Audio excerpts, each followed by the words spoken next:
നമ്മളിത് പരിചയപ്പെടാൻ പോകുന്ന ഒരു 3 kVA ഓഫ് ഗ്രിഡ് സോളാർ സിസ്റ്റമാണ്. 3 kVA ഓഫ് ഗ്രിഡ് ഇൻവെർട്ടർ വിത്ത് കോപ്പർ വൈൻഡിംഗ് ഉള്ള ഇൻവെർട്ടർ ആണ്. അത്യാവശ്യം ഹെവി ടൈപ്പ് വൈൻഡിംഗ് ഉള്ള ഇൻവെർട്ടർ ആണ്. 2500 വാട്ട് ലോഡ് ചെയ്താലും പ്രത്യേകിച്ച് ബുദ്ധിമുട്ടൊന്നും ഇല്ലാതെ വർക്ക് ചെയ്യുന്ന ഇൻവെർട്ടറാണ് ചൂസ് ചെയ്തിരിക്കുന്നത്. ബാറ്ററി 200 AH സോളാർ ബാറ്ററിയാണ് നമ്മൾ ചൂസ് ചെയ്തിരിക്കുന്നത്. 5 വർഷത്തെ റീപ്ലേസ്മെന്റ് ഗ്യാരണ്ടിയാണ് ആ ബാറ്ററിക്ക് കമ്പനി തരുന്നത്.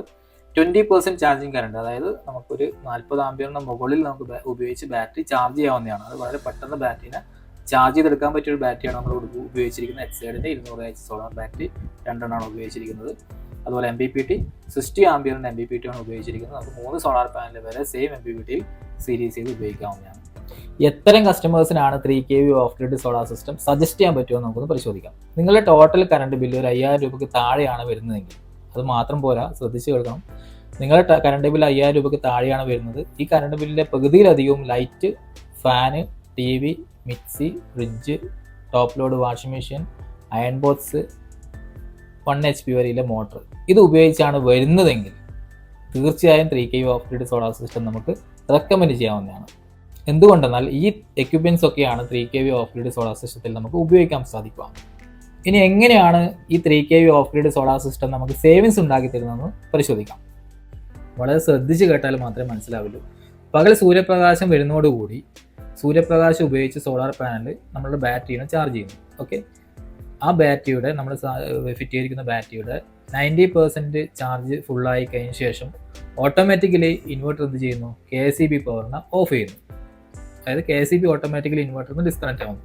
പിന്നീട് അങ്ങോട്ട് നമ്മൾ ഈ സിസ്റ്റം വർക്ക് ചെയ്യുന്നത് ബാറ്ററിയും സോളാറും ഉപയോഗിച്ചിട്ടാണ്. അതായത് ബാറ്ററിനെ ചാർജ് ചെയ്യുന്നു, അതോടൊന്നിച്ച് തന്നെ ഈ ബാറ്ററി പവർ ഉപയോഗിച്ചിട്ട് ഇൻവെർട്ടർ വർക്ക് ചെയ്യുന്നു. ഇപ്പോൾ പകൽ സമയത്ത് പിന്നീട് അങ്ങോട്ട് ബാറ്ററി ഫുള്ളായി കഴിഞ്ഞാൽ പിന്നീട് അങ്ങോട്ട് വർക്ക് ചെയ്യുന്നത് ബാറ്ററി പവറും സോളാർ പവറും ഉപയോഗിച്ചിട്ടാണ്. ഇതിങ്ങനെ കണ്ടിന്യൂസ് ആയിട്ട് വർക്ക് ചെയ്ത് പോകുന്നു. സൂര്യപ്രകാശം ഒരു 6 മണിയോട് കൂടി നമുക്ക് തീരുന്നു. പക്ഷെ എന്നാലും പിന്നെയും കണ്ടിന്യൂസ് ആയിട്ട് ഈ ബാറ്ററി പവർ തന്നെയാണ് ഇൻവെർട്ടർ വർക്ക് ചെയ്യുന്നത്. എത്ര സമയം വരെ, എത്ര മണിവരെ വർക്ക് ചെയ്യും? അതിനൊരു പ്രത്യേക ടൈമില്ല. നമ്മളെ ലോഡിന് ഈക്വലൻ്റ് ആയിട്ട് ബാറ്ററി ഡിസ്ചാർജ് ചെയ്യാൻ തുടങ്ങിയിട്ടുണ്ടാവും. ഒരു 5 മണി മുതലേ ബാറ്ററി ഡിസ്ചാർജ് ചെയ്യാൻ തുടങ്ങിയിട്ടുണ്ടാവും. അപ്പോൾ നമ്മൾ സെറ്റ് ചെയ്ത് വെച്ചിരിക്കുന്ന ബാറ്ററി വോൾട്ടേജ് 60% ആണെങ്കിൽ ആ 60% തീരുന്നതോടുകൂടി ഓട്ടോമാറ്റിക്കലി തിരിച്ച് പകല് ഓഫായ കറണ്ട് വൈകുന്നേരം ആകുമ്പോൾ തിരിച്ച് ഇൻവെർട്ടർ ഓൺ ആക്കുന്നു. അപ്പോൾ അതുവരെ വർക്ക് ചെയ്യുന്നത് ബാറ്ററിയും സോളാർ ഉപയോഗിച്ചിട്ടാണ്. പിന്നീട് അങ്ങോട്ട് നമ്മളുടെ എക്യുപ്മെൻറ്റ്സ് ഒക്കെ വർക്ക് ചെയ്യുന്നത് KCB പവർ തന്നെയാണ്.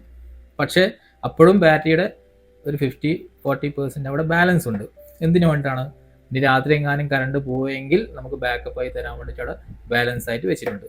അപ്പോൾ നമ്മളുടെ പകൽ ഉപയോഗം ഈ പറഞ്ഞ എക്യുപ്മെൻറ്റ്സ് ഒക്കെ അതിനകത്ത് വർക്ക് ചെയ്യുന്നു. തിരിച്ച് വൈകുന്നേരം ബാറ്ററിയുടെ ഇത്ര % കണ്ടിന്യൂസ് ആയിട്ട് ഉപയോഗിക്കാൻ തരുന്നു. അതിനുശേഷം തിരിച്ച് കറണ്ടിലേക്ക് മാറുന്നു. കറണ്ട് പോയ ശേഷം ഉപയോഗിക്കാൻ മിച്ചം അവിടെ എപ്പോഴും ബാക്കിയുണ്ട്. ഇനി രാത്രി കറണ്ട് പോയില്ല, തിരിച്ച് പകൽ കറണ്ട് വന്ന ഉടനെ എന്ത് സംഭവിക്കും? സൂര്യപ്രകാശം വന്ന ഉടനെ എന്ത് സംഭവിക്കും? എഗെയിൻ ബാറ്ററിനെ ചാർജ് ചെയ്യുന്നു. ബാറ്ററി 90% ആയ ഉടനെ തന്നെ അതേ സോളാർ മോഡിലേക്ക് മാറുന്നു. ഇതിങ്ങനെ സർക്കുലേറ്റ് ചെയ്ത് നടന്നുകൊണ്ടിരിക്കുന്ന സമയത്താണ് നമുക്ക് സേവിങ്സ് കിട്ടുന്നത്. എങ്ങനെ സേവിങ്സ് കിട്ടുന്നു? പകൽ സമയത്ത് ഈ എക്യുപ്മെൻറ്റ്സ് ഒക്കെ നമുക്ക് സോളാറിന് ഉപയോഗിക്കാൻ സാധിക്കുന്നതുകൊണ്ട് തന്നെ ഈ ടോട്ടൽ കറണ്ട് ബില്ലിൽ നിന്ന് ഈ പകൽ ഉപയോഗം ഓൾമോസ്റ്റ് നമുക്ക് സേവിങ്സ് ആയിട്ട് ലഭിക്കുന്നതാണ്.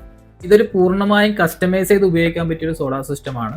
അതുകൊണ്ട് തന്നെ നമ്മൾ ഈ പകൽ ഉപയോഗം രാത്രി ഉപയോഗം എന്നൊന്നും പറഞ്ഞ് നിങ്ങൾ ഭയപ്പെടേണ്ട ആവശ്യമില്ല. നിങ്ങൾക്ക് പകൽ ഉപയോഗം കുറഞ്ഞ വീടാണെങ്കിൽ നമുക്ക് ഈ ഇൻവെർട്ടറിൻ്റെ സെറ്റിങ്സിൽ മാറ്റം വരുത്തി കൂടുതൽ ഉപയോഗം രാത്രി, അതായത് പകൽ ബാറ്ററി ചാർജ് ചെയ്യുന്നു, രാത്രി പൂർണ്ണമായ ബാറ്ററി പവർ, നമ്മൾ ഈ ലിമിറ്റ് ചെയ്ത് വെച്ചിരിക്കുന്ന പവർ ഉണ്ടല്ലോ, ബാറ്ററിയുടെ 60% വരെ ഉപയോഗിക്കാൻ മാത്രമേ തരുന്നുള്ളൂ. അതിനെ നമ്മൾ പൂർണ്ണമായി ഉപയോഗിക്കുന്ന രീതിയിൽ നമുക്ക് ചെയ്യാവുന്നതാണ്. അതായത് രാത്രി ഉപയോഗമുള്ള കസ്റ്റമേഴ്സിന് പൂർണ്ണമായും രാത്രിയിൽ ഫാൻ, ലൈറ്റ്, TV ഇതൊക്കെ ഉപയോഗിച്ച് കണ്ടിന്യൂസ് ആയിട്ട് ഫ്രിഡ്ജ് അടക്കം ഉപയോഗിച്ച് ഉപയോഗിക്കാവുന്നതാണ്. അങ്ങനെയും സെറ്റ് ചെയ്യാവുന്നതാണ്.